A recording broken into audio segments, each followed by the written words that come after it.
Hey, what's up YouTube? Books Nelson here, back with another video. And today we're going to be talking about how to win in the rec without being a great player. And so this is for new players, people who've been in the rec but just don't have the win percentage you want. So I'm saying anything below 70%, you should watch this video. And I say 70% seems like a really good win rate. And I think if you're winning 70% of the games, you're probably having a good time. And you're roughly at the place where you want to be in terms of the people I'm talking to here. There's people who want to get on the game with their friends and have fun and win more games than they lose.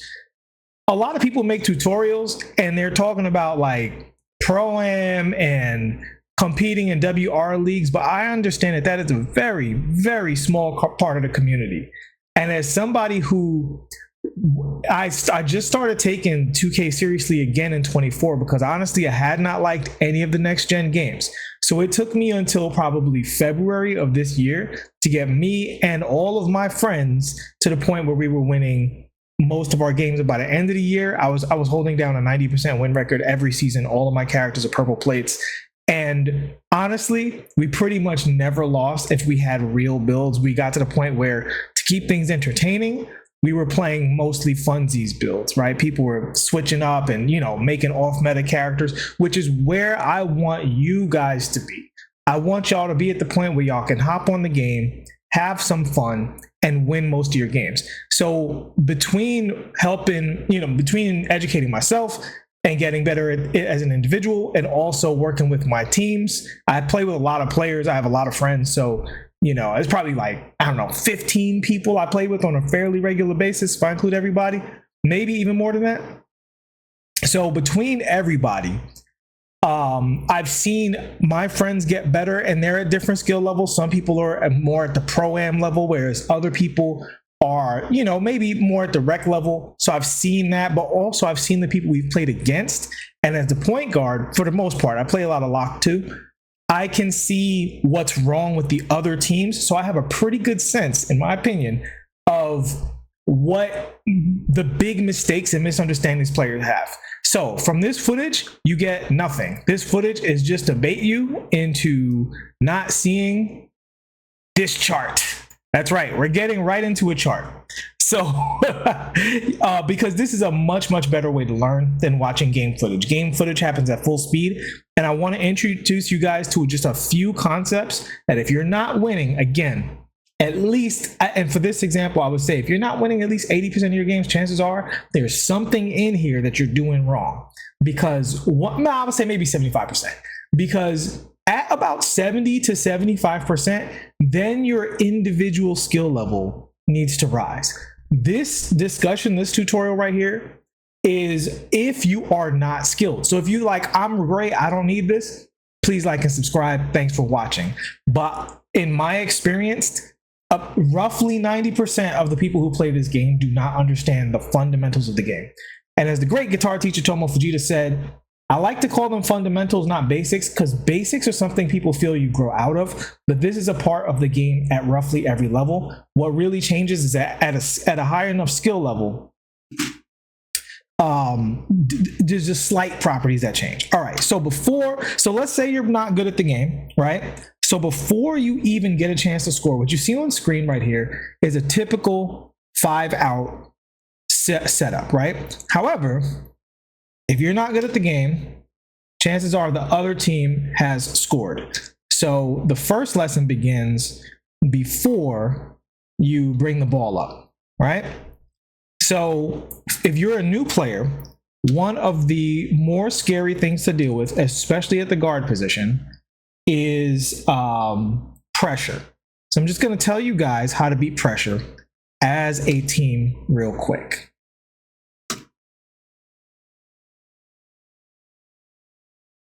So when you're dealing with pressure, you're going to see something like this. Now you saw we started with a 5-out, right? I did that for a reason, because first things first, these two players right here, these two guys right here, you have to understand that this is a team game the entire time.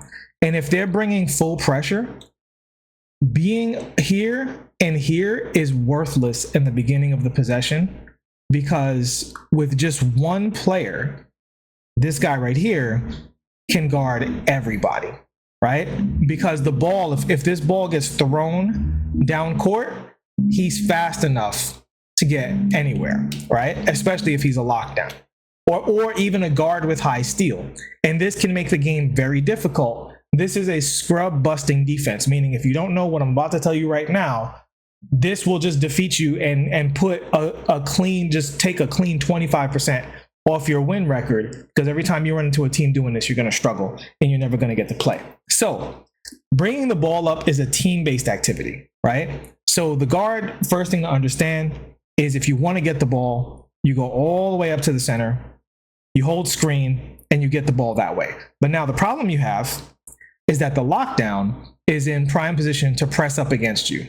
So the first thing you're going to do to solve this is you're going to chill out and let your center, who is the slowest guy on your team, almost guaranteed, and let him come up a little bit. So now the center can screen the lockdown. So say the center goes here. Now my guard can freely run this way, right? Now this lockdown is going to try and catch you this way. But see, now what's happened is the court has gotten imbalanced, because once the guard, now this is where your play as a guard. So what you don't want to do is you don't want to get to the baseline, right? Because the baseline is an extra defender. This is the best lockdown defender in the game, right? So you don't want to move towards the baseline too much. You got to play with these guys a little bit. But once you get it over here, these guys are kind of screwed, you know? And so you break this press, this guy misses a play, this is a dunk, this is a three-pointer, and you can really go nuts from there. So the thing is, to make this easier, what you want to have is this guy is completely worthless, right? And like no pass can get to him, a pass can get to him easier, right? Any of these guys can steal the ball. So what you want to do is have all of your guys just up a little bit, because half court offense, and this is a very important principle, half court offense cannot begin until the ball crosses half court, right? You're in full court offense until the ball crosses half court. So this is a half court offense position, because think about it like this, right?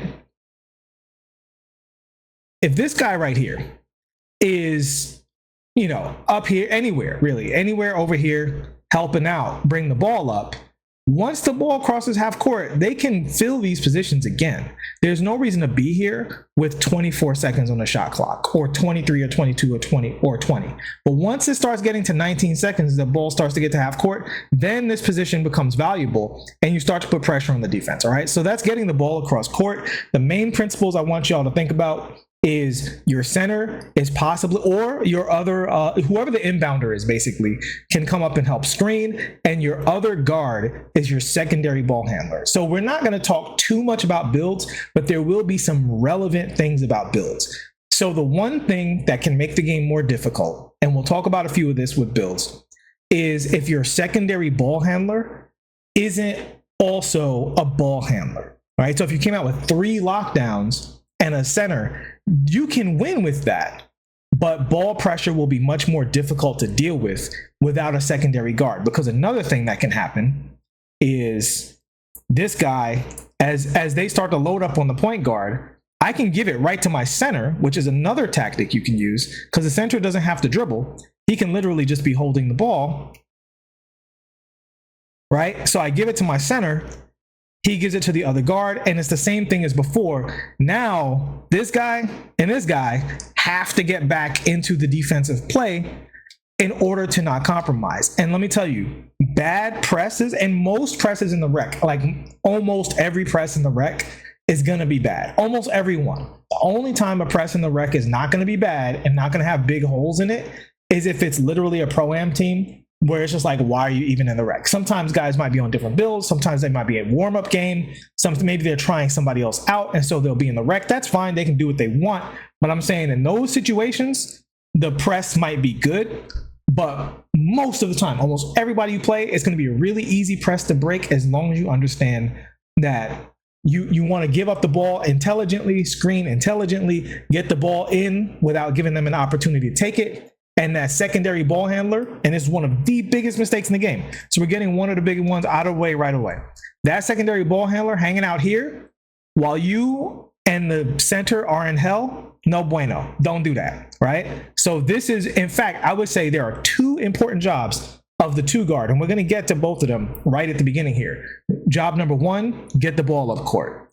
Job number two, I would say as a secondary offensive player, if there's like a really just crazy lockdown on the point guard and the other defender's way weaker, then your ability to run offense is going to greatly help your team. But the other thing to discuss, we have to go back to the 5-out. So before I go to the 5-out, let's talk about what the positions really are in 2K, right?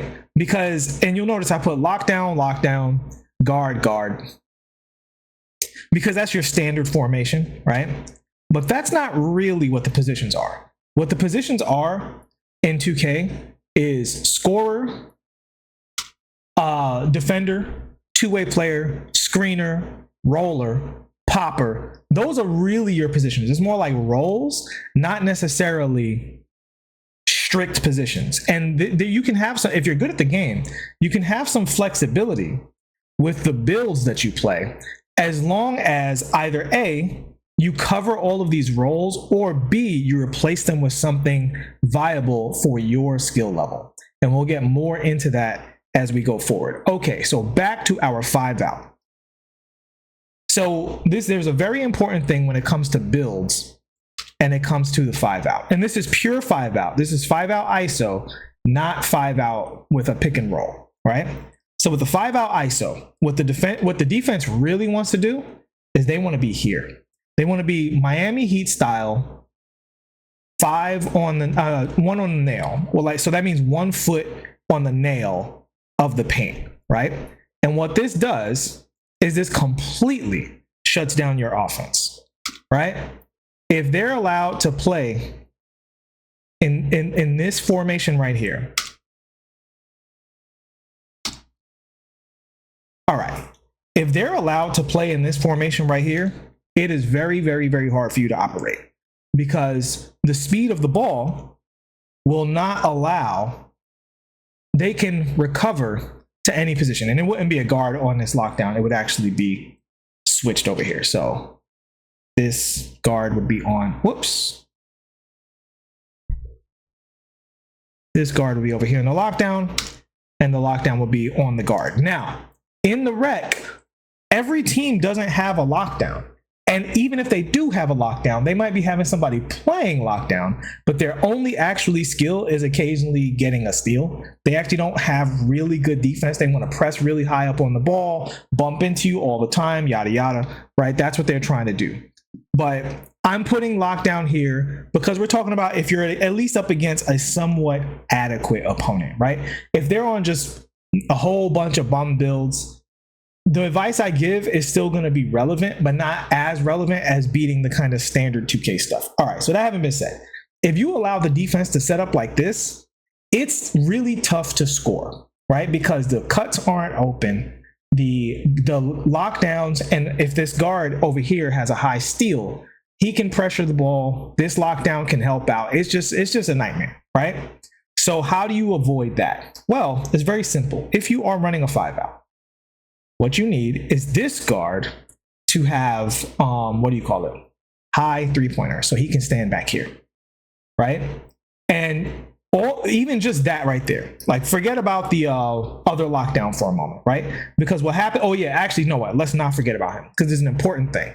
So this guy has to tuck way into the corner. That little adjustment means something. Look at how that angle changed with this guy over here. And so now, this guy has the flexibility to be a little more over here. Now he can be a little closer to the line, but now look at the spacing, right?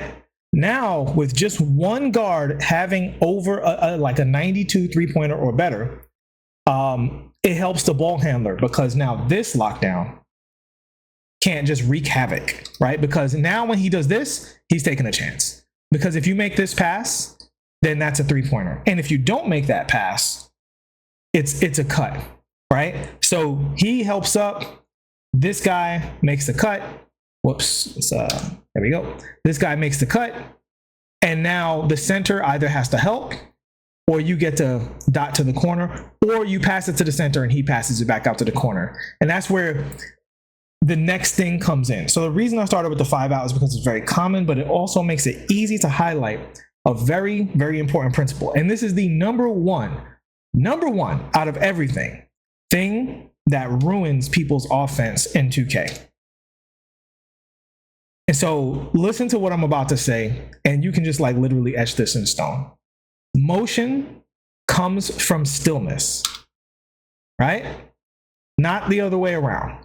So just by standing still in this formation and spreading the court, you now force the defenders into a realm of possibility. If any of these guys, if this guy's cutting into the paint, let me get this. If he's cutting into the paint and running around and running back and forth, it's not that that can't get you a bucket here and there. But what this does is this allows the defense to run around the same way, right? You don't want the defense running around. There's a saying in basketball from back in the day where you don't want the defense to settle. But in a spread, if you spread the floor properly, that's not exactly true. It's almost the opposite. You want the defense sitting there getting stone feet to a degree, because now everything is a threat.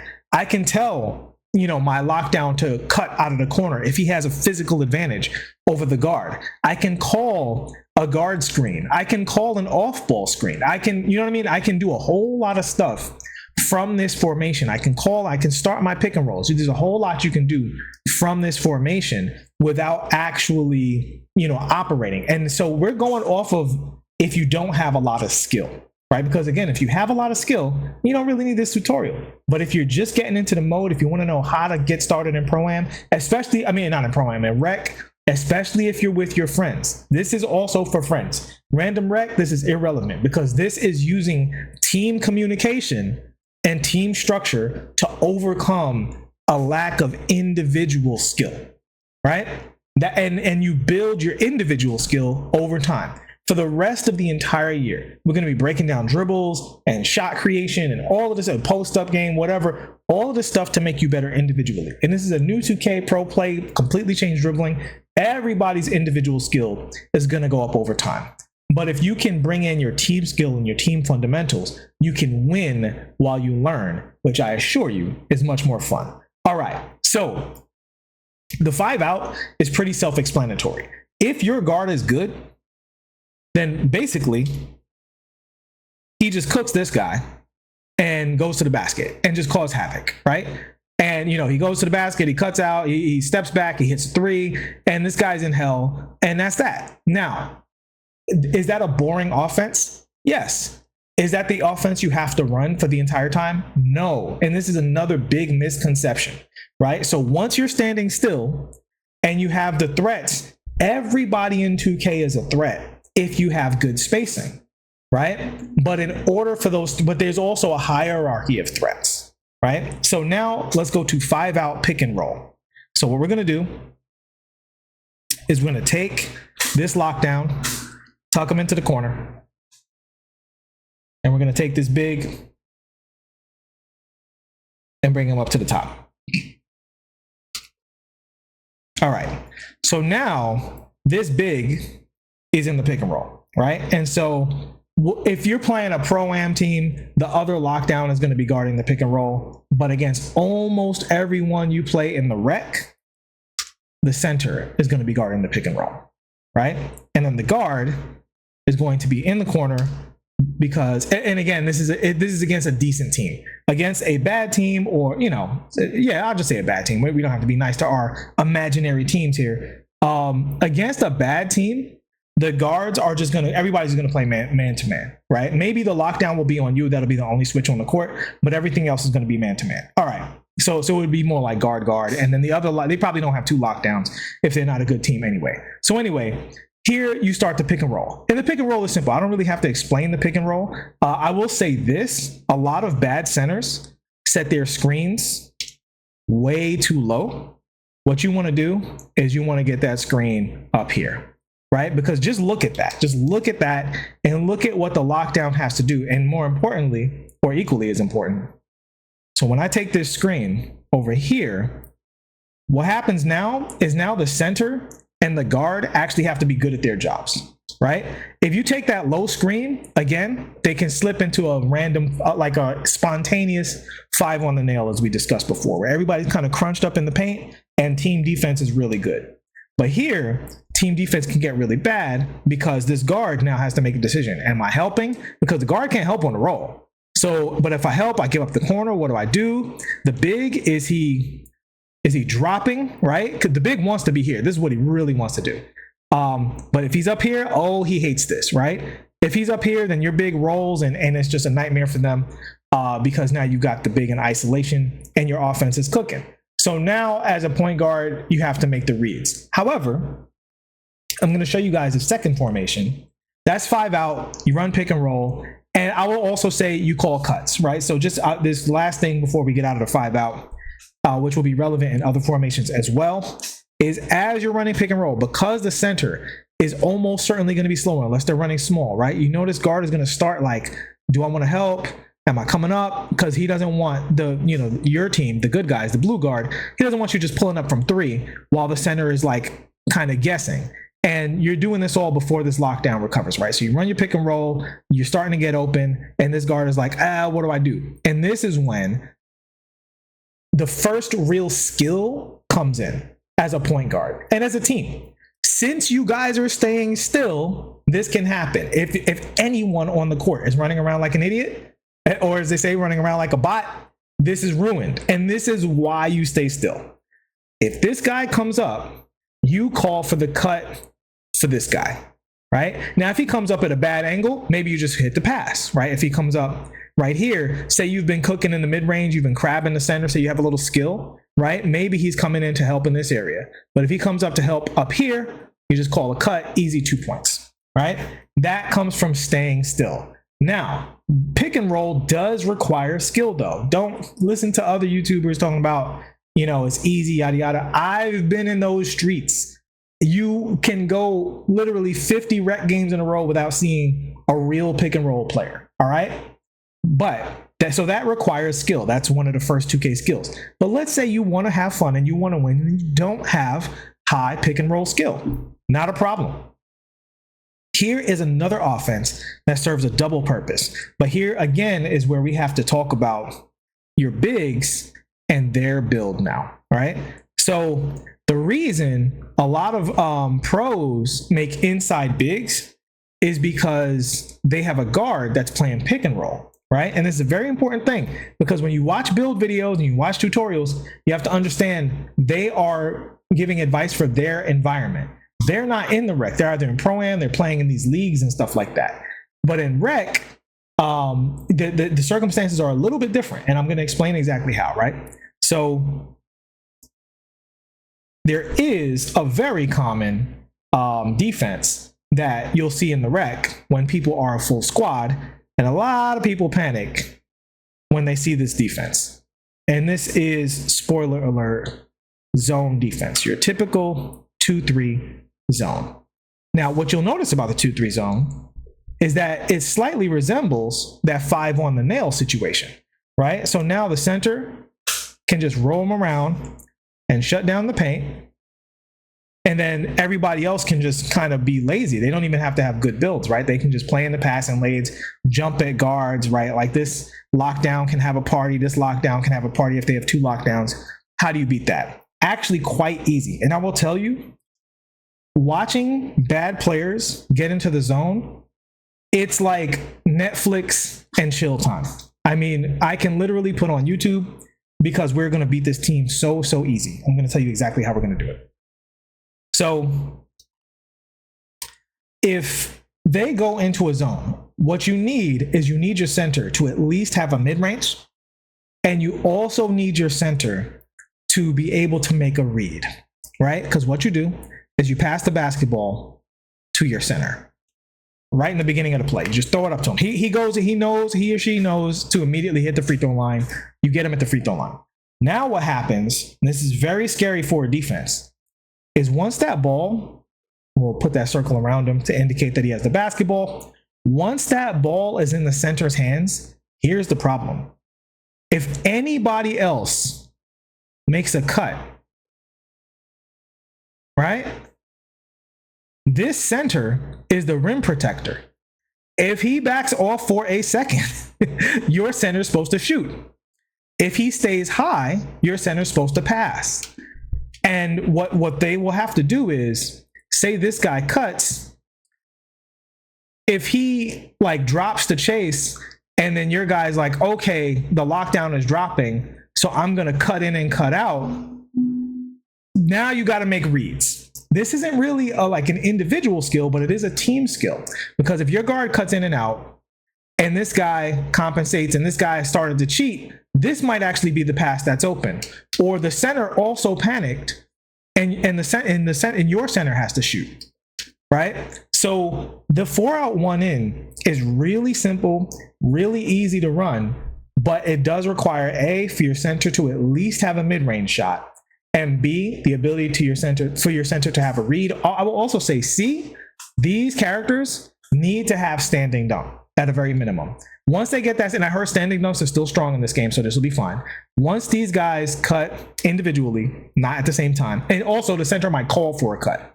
So the center is going to get the ball. They have the ball now, and they see what the defense is doing, ideally, kind of being more of a Jokic style center in this situation. And they might say, guard, cut, right? And now that's a situation you can go. Now, I will say, I'm not going to get into complicated offense here, but I just want to let you know you can build from this. So just to give you an example, you pass to the center. He gives it right back to you and then comes up and sets a screen.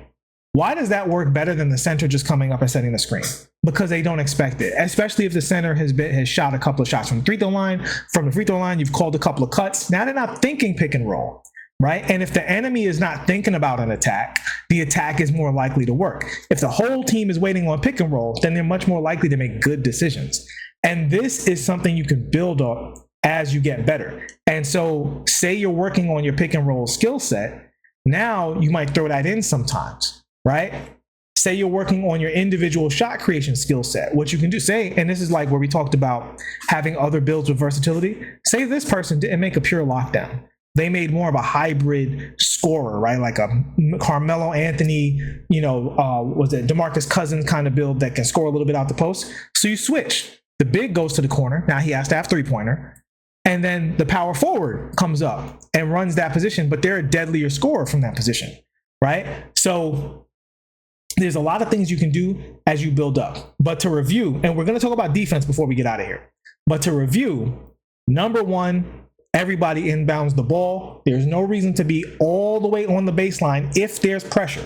So the first thing you got to read is, are they pressuring or are they not? If they're not pressuring, and I didn't say this before, get your butt down the court as fast as possible.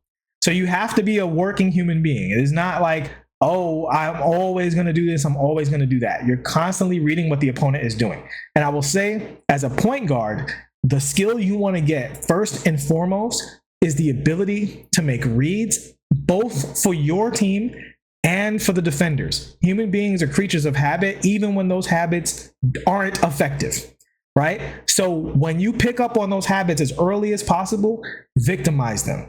There was a game I played where there was a power forward who I saw just didn't know what they were doing. And I called play. I didn't do anything.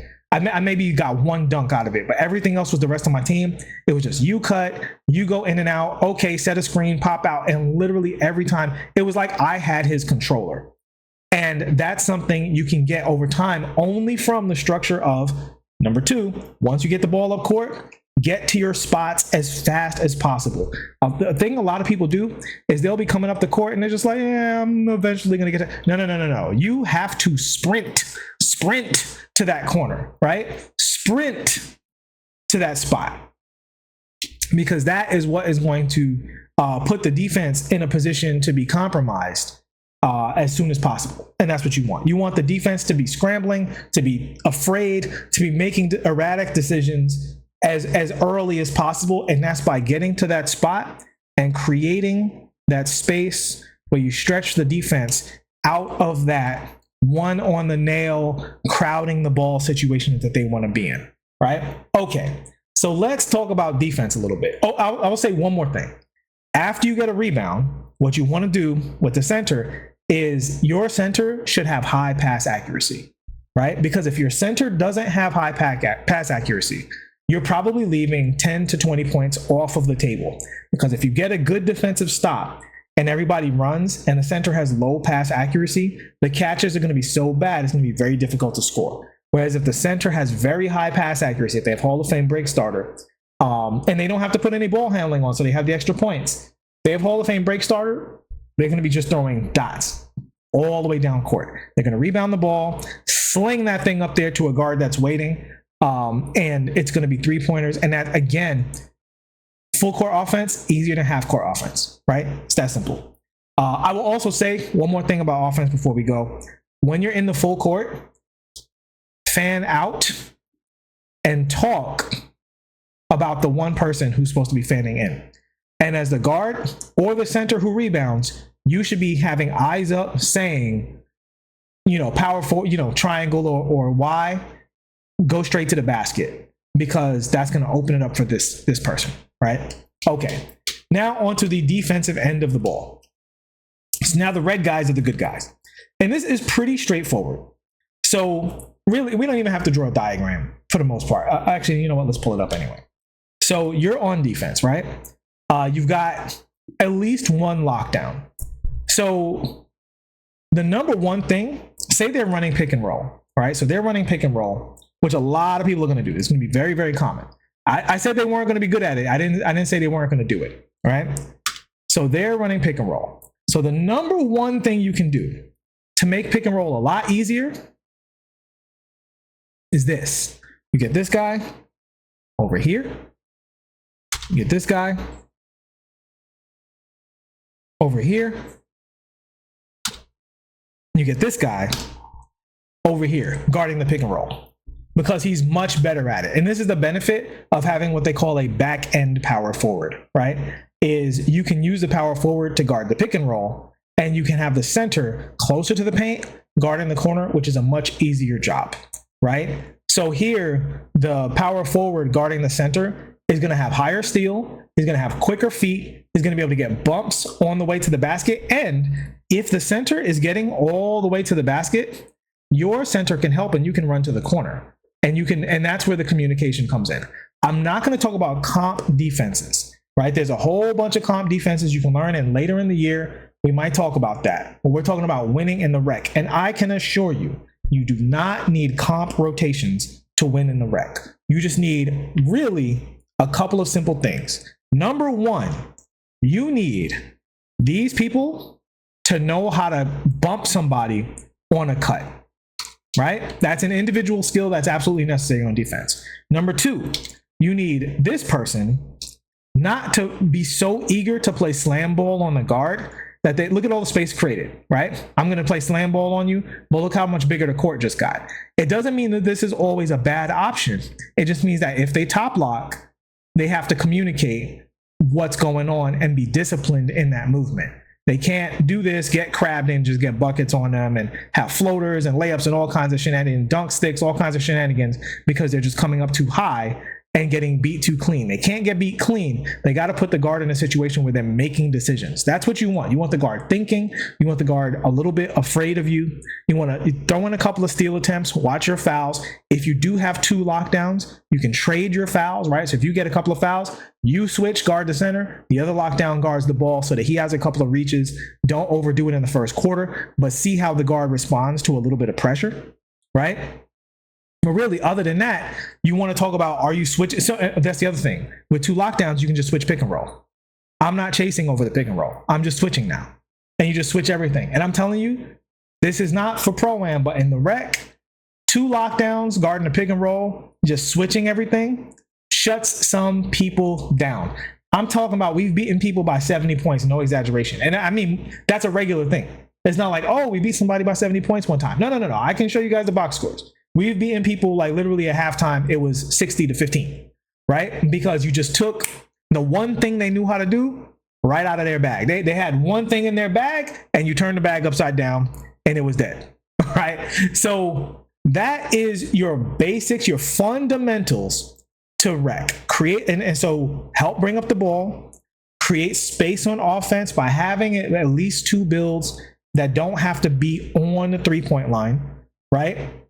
Once you're still, look at the defense, see which are the best cuts, run pick and roll if you have to apply individual skill, you know, but creating that space is going to get you really, really far, and you can build your skill set over time. Start with one money skill, whether you're ISO slasher or a pick and roll guard. Start with that. You can call off ball screens, very effective, especially the spontaneous quick off ball screen out of different formations. People are usually not ready for it. And, you know, I'll just show you a quick wrinkle right here. Coming up the court, you send the guard to the corner right away, and you say lockdown, who's maybe coming up court after helping inbound the ball. You say lockdown, go screen the guard. Guard comes up, easy 3-pointer, right? And that's the kind of thing that makes the game way easier to play, but also it's a 5-person offense that makes the game more fun for everybody. And last but not least, I'll say, as people's skill sets develop, water those plants, right? So if somebody's getting really good in like the high post, go to that person. If somebody's getting good at shot creation, let them ISO on a weaker defender and cook up and stuff like that. So that is gonna, and also don't go up in the paint against 2 people. Just never ever do it. There's no reason. Sometimes you get a good animation. There's no reason for it. Kick out to the 3-point line, create space, kick out to the 3-point line, driving kick, keep the game simple, play solid defense, rebound the ball, run down court, and, you know, help your teammates in ball pressure. And I assure you, that alone will take you from losing records to winning about maybe 70% of your games before you get the skill to go from 70% to 90, 95%. That's when the individual skill will have to come back. And honestly, once you're winning that much, if you want to challenge yourself, you can go and start playing Pro-Am. But if you don't, now you can relax and play different builds. You can play with different friends, right? Oh, I'm not good at rec. I'm mostly a my team player. What should I make? You can tell them, make a lockdown, start out sitting in the corner. I'll help you from there. Don't worry, we'll get you more involved in the game, but we need to bring you up to speed. Very, very easy. And once you're winning that much, you don't play with stress. You can play with different friends, you know, and stuff like that. Play with different builds, try stuff out. You can say, okay, we're up by 20. Let's run a bunch of pick and roll so I can get better at it, right? Oh, we're up by 20. You're working on your ISO game. Work on your ISO game now. Work on your post-up game. Get in your bag, right? So the very, very last tip I will say is takeovers. Now, the takeovers have been overhauled this year, but as a general rule, as takeovers go up higher, you get more aggressive. But having a team-focused approach to the game will allow you to build your takeovers to then allow you to be more aggressive and let the game push you over the top on your individual skill set. I hope you guys enjoyed that. We will talk more about this subject as the year goes on, but take this primer in the beginning, and when we start talking about builds, fit this information into the builds you're making, and definitely get 4 other friends, because the game is much easier and much more fun if you're not playing with randoms who are running around like bots. There's no advice I can give you to stop 4 people that don't like you from playing selfishly. Sorry, there's no solution for that other than to play with your friends. With that said, please like and subscribe. As always, thank you guys so much for your support on the channel, and I will see y'all in the next one. Peace.